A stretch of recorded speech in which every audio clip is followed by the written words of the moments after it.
মনের স্বভাব। তো বলছে মনের স্বভাব গুলো হবে কেন? তখন উত্তর দিয়েছে, ধরা যাক এই জামাটা আমি পরে আছি, এই জামাটা সুখ দিচ্ছে কাকে? আমাকে। এই জামাটা চুরি করে যদি আপনি পরেন তখন জামাটা সুখ দেবে কাকে? আপনাকে।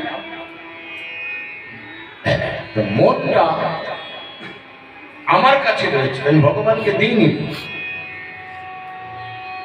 তা আমার কাছে মন থাকলে নিশ্চয়ই সে ভগবানকে সুখ দেবে না, পাড়ার কাউকে সুখ দেবে না, আমাকেই সুখ দেবে। মনটা যদি কেউ চুরি করে নেয় তাহলে মনটা তখন তাকে সুখ দেবে। মনটা আমরা দিইনি, মনটা আমার কাছে রেখেছি বলি মনের যা বৃত্তি, মনের যা স্বভাব সেটাই করবে। প্রাকৃত জিনিস চাইছে, এই প্রাকৃত মনে, দেহের প্রাকৃত মনে প্রাকৃত চাহিদা, এই প্রাকৃত চাহিদাগুলো পূরণ করতে আমরা যা যা করি, মিথ্যা কথা বলছি, বড় স্ত্রীর দিকে কুদৃষ্টি দিচ্ছি, ভক্ষণ করছে, অর্থাৎ যেটা খাবার নয়, আমার খাওয়া উচিত নয়, মানব দেহে প্রসাদ পাওয়া উচিত, সেটা পাচ্ছি না। এই যে এগুলো করছি, মহাপ্রভু বলেন এগুলো হচ্ছে পাপ। পাপের সঙ্গে সম্পর্ক কার? মহাপ্রভু বললেন দেহে। আর একটু পরিষ্কার করে মহাপ্রভু বললেন পাপের ক্ষমতা নেই দেহকে ভেদ করে আত্মাকে প্রবেশ করে বা ছুতে পারে। পাপের সঙ্গে সম্পর্ক কার? দেহে। কিন্তু পাপের সঙ্গে কলির জীবের দেহের সম্পর্ক হলেও পাপ কলির জীবের দেহটাকেও ছুতে পারে না। কিরকম? উদাহরণ দিলেন বিশ্বনাথ চক্রবর্তী পাল। বলছে এক ডেলা তুলো নেওয়া হচ্ছে, তুলোটাকে পুড়িয়ে ছাই করা হয়। ছাই করতে গেলে কোনো বস্তুকে আগুন লাগে, ব্যক্তি আগুন ধরায়, আগুন ধরিয়ে তুলোটা এবার পোড়াবে। এবার বলছে তুলোটা আগুনে দিলে পুড়ে ছাই হয় না আগুনের খুব নিকটে যাওয়ার সঙ্গে সঙ্গেই আগুনের তাপ লেগে পুড়ে ছাই হয়? কোনটা হয়? খুব কাছে যাওয়ার সঙ্গে সঙ্গে, অর্থাৎ আগুনের আভাসে পুড়ে ছাই হয়ে যায়। আগুনকে সে বুঝতেই পারল না কি বস্তু। হ্যাঁ, কলির জীবন নাই। যেভাবেই হোক কলির জীব নাম করছে, যেভাবে যেদিক থেকে,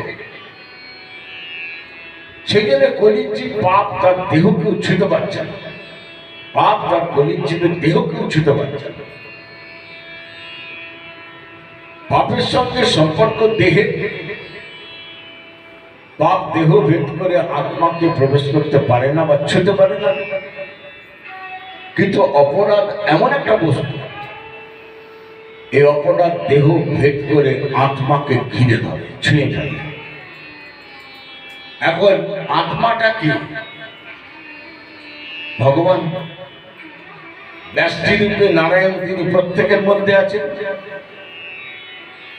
তাহলে অপরাধটা করলাম আমি, সেই অপরাধ ঘিরছে বা ছুঁচ্ছে কাকে? ভগবানকে। এইটা হয়ে যাচ্ছে মারাত্মক ক্ষতি। এইবার বলছি, আবার পিছু দিকে ফিরে আসছে, এক কৃষ্ণ নামে করে সর্ব পাপ নাশ, প্রেমের কারণ ভক্তি করেন উদয়। মহাপ্রভু বলছেন, গভীরভাবে চিন্তা করতে হবে। একবার কৃষ্ণ নাম বললে সব পাপ নাশ হয়ে যায়। প্রেমের যে কারণ, যে ভক্তিটা, সেই ভক্তিটা প্রকাশ হয়ে যায় আমাদের, সেই ভক্তি কাজ করে আমাদের। যে ভক্তিটা আমি কৃষ্ণ পাবো সেটা প্রকাশ হয়। একবার কৃষ্ণ বলি, তাহলে আমরা এখানে যারা উপস্থিত আছি কম বেশি প্রতিদিন তো একের বেশি আমরা বলি কৃষ্ণ নাম, তাহলে তো ফল পাওয়া উচিত আরো বেশি। ফল বেশি পাওয়া তো দূরের কথা, কিছুই হচ্ছে না। এর কারণটা খুব গভীরভাবে ভাবব। একবার কৃষ্ণ নাম বললে প্রেমের কারণ ভক্তিটা উদয় হয়ে যায়, অথচ বেশি বেশি নাম বলেও কোনো কাজ হচ্ছে না। কেন? মহাপ্রভু বলছেন তার কারণটা কি? তবে জানি সেই নামে বহুত অপরাধ, তবে জানি সেই নামে বহুত অপরাধ। অর্থাৎ কলির জীব নাম করছে কিন্তু অপরাধ মাথায় নিয়ে নাম করছে। কলির জীব অপরাধ নিয়ে জন্মায়, আবার অপরাধটাকে বাড়ায়, দিয়ে অপরাধকে আরো সংগঠিত করে আরো বৃদ্ধি করে নিয়ে মরে, আবার অপরাধ নিয়ে জন্মাচ্ছে, আবার অপরাধ করছে, আবার মরছে, আবার অপরাধ নিয়ে জন্ম, এই চলছে। উপায় হলো অপরাধ থেকে দূরে থেকে